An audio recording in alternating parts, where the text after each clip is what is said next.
बिस्मिल्लाहिर्रहमानिर्रहीम। Dear students, ये chapter number 15 का टॉपिक 2 है मोशनल ईएमएफ के बारे में। ईएमएफ आपने पढ़ ली है। जब आपके पास फ्लक्स चेंज होता है तो आपके पास ईएमएफ पैदा होती है। यहाँ पे एक एल लेंथ ऑफ कंडक्टर है जो कि किसी मैग्नेटिक फील्ड में वी वेलोसिटी से मूव करता है। तो किसी ऐसे कंडक्टर के वी वेलोसिटी से किसी मैग्नेटिक फील्ड में मूव करने की वजह से, यानी इसकी मोशन की वजह से, जब आपके पास मैग्नेटिक फील्ड पैदा होगी हम उसको मोशनल ईएमएफ कहेंगे। और हम आज मोशनल ईएमएफ का जो फार्मूला है उसको प्रूव करेंगे। देखिए, आपके पास ये कंडक्टर है ऑफ लेंथ एल। जब आप इसको इधर को किसी वी वेलोसिटी से लेके जा रहे हैं तो इसके ऊपर ये जो चार्ज मौजूद है, ये चार्जेस भी वी वेलोसिटी से इधर को जा रहे हैं। हमने से इसमें से एक चार्ज ले लिया क्यू, जो कि ये पॉजिटिव चार्ज है, और इसकी भी, क्योंकि कंडक्टर की इधर को वेलोसिटी वी है, तो सो इस चार्ज की भी इधर को वेलोसिटी वी है।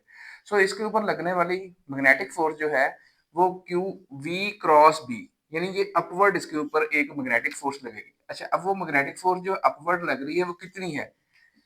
ये क्यू वी क्रॉस बी। जब हम इसको खोलते हैं आपके पास आंसर आता है q v B sine theta into n cap. N cap इसकी डायरेक्शन है, वो मैंने आपको डिस्कस कर दी कि वो अपवर्ड। अब हमें कंसर्न है इसकी मैग्नीट्यूड से, तो इसकी मैग्नीट्यूड है q v B sine theta. Here theta is equal to 90 degree, because ये थीटा जो है ये वी और बी के दरमियान का एंगल है। वी और बी के दरमियान का एंगल है। इसमें देखिए वी इस तरफ है और बी जो है इन टू द बोर्ड है, तो जिसकी वजह से ये एंगल 90 है। हमने इसको एंगल 90 पुट किया तो साइन 91 होता है। आपके पास ये एक आसान सा रिलेशन बन गया क्यू वी बी। अच्छा, जब आपके पास ये चार्जेस जो हैं इनके ऊपर फोर्स, आपको पता है मैग्नेटिक फोर्स ऊपर को लग रही है, तो ये चार्जेस जो यहाँ पे पॉजिटिव चार्जेस हैं ये ऊपर को मूव कर जाएंगे और यहाँ आपके पास चार्जेस की कंसंट्रेशन बढ़ जाएगी, यानी यहाँ पे आपके पास चार्जेस ज्यादा हो गए, यहाँ पे आपके पास चार्जेस कम रह गए, जिसकी वजह से चार्जेस की कंसंट्रेशन तब्दील होने की वजह से यहाँ कंसंट्रेशन बढ़ गई, यहाँ कम हो गई, यहाँ एक हायर पोटेंशियल हो गया, यहाँ लोअर पोटेंशियल हो गया। और आपको पता है कि इलेक्ट्रिक फील्ड जो है वो हायर पोटेंशियल से लोअर पोटेंशियल की तरफ होता है। तो यहाँ पे उसी टाइम पे जब यहाँ पे ईएमएफ पैदा होगी तो यहाँ पे अब आपके पास एक इलेक्ट्रिक फील्ड डेवलप हो जाएगी जिसकी डायरेक्शन जो है हायर पोटेंशियल से लोअर पोटेंशियल की तरफ होगी। अच्छा, तो इसका मतलब है कि यहाँ पे जो चार्ज क्यू मौजूद है इसके ऊपर एक नीचे को भी फोर्स लग रही है, दैट इज इलेक्ट्रिक फोर्स, और वो किसके बराबर होती है? वो क्यू इंटू ई के बराबर होती है।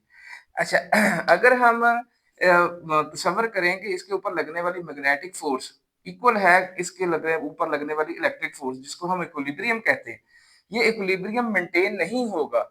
वो मेंटेन इसलिए नहीं होगा कि आपके पास, आपको पता है कि हमने इसको एक गैल्वेनोमीटर के थ्रू इस सर्किट को क्लोज किया हुआ है। सो जब इधर हायर पोटेंशियल होगा, इधर लोअर पोटेंशियल होगा, तो आपके पास एक करंट जिसको हम इंड्यूस्ड करंट कह रहे हैं वो इस डायरेक्शन में क्या करेगा? फ्लो करेगा, जिसकी वजह से इसकी जो कंसंट्रेशन है इसमें कमी वाक़या होती रहेगी। तो जब इसकी कंसंट्रेशन में थोड़ी किस वजह से कंसंट्रेशन में कमी वाक़या होगी? इस करंट की वजह से। सो ये ये जो इक्विलिब्रियम मेंटेन होगा, लेकिन ये जो मैग्नेटिक फोर्स है उसकी फेवर में, यानी ये आपके पास इस डायरेक्शन में करंट फ्लो होता रहेगा। इसकी कंसंट्रेशन में कमी वाक़या होगी और वो कंसंट्रेशन फिर इसकी मदद से जो है, क्योंकि हम कंटिन्यूअसली इसको वी वेलोसिटी से इधर को लेके जा रहे हैं, तो वो कंसंट्रेशन जो है वो फिर बढ़ा दी जाएगी। तो अगर आपके पास ये जो इक्विलिब्रियम मेंटेन हो तो उस वक़्त आपके पास ये q v B magnetic force is equal to ये इलेक्ट्रिक फोर्स, और ये इसके ई के नीचे नॉट लगा दिया गया क्योंकि ये इक्विलिब्रियम वाली कंडीशन पे जो इलेक्ट्रिक फील्ड की वैल्यू है ये वो है। So this E naught is equal to, ये देखिए क्यू क्यू से कैंसिल हो गया, ई इज इक्वल टू आपके पास आ गया वी इंटू बी। जो हमारे पास electric field as a potential gradient का फार्मूला होता है वो ये लिखा हुआ है। अच्छा, यहाँ पे ये जो डेल्टा वी है ये वही पोटेंशियल डिफरेंस है जो यहाँ पे इन पॉइंट्स के दरमियान पैदा हुआ है, यही वो हमारी रिक्वायर्ड ईएमएफ है। और इन पॉइंट्स के दरमियान जो लेंथ है वो यही इस कंडक्टर की लेंथ के बराबर है। सो हम ये डेल्टा आर को रिप्लेस कर देंगे एल से। सो अगर हम यहाँ पे डेल्टा वी जो कि ईएमएफ है इसकी वैल्यू निकालना चाह रहे हैं, तो ये नेगेटिव इधर से इधर लग जाएगा, ये एल इधर डिवाइड हो रहा है, इधर आके मल्टीप्लाई हो जाएगा। सो डेल्टा वी का फार्मूला आपके पास आ गया माइनस ई इंटू एल। अच्छा, अब यहाँ पे जो ई की वैल्यू है ये हमने पहले डिटरमाइन की हुई है, ये आपके पास ई की वैल्यू है इक्विलिब्रियम की हालत में।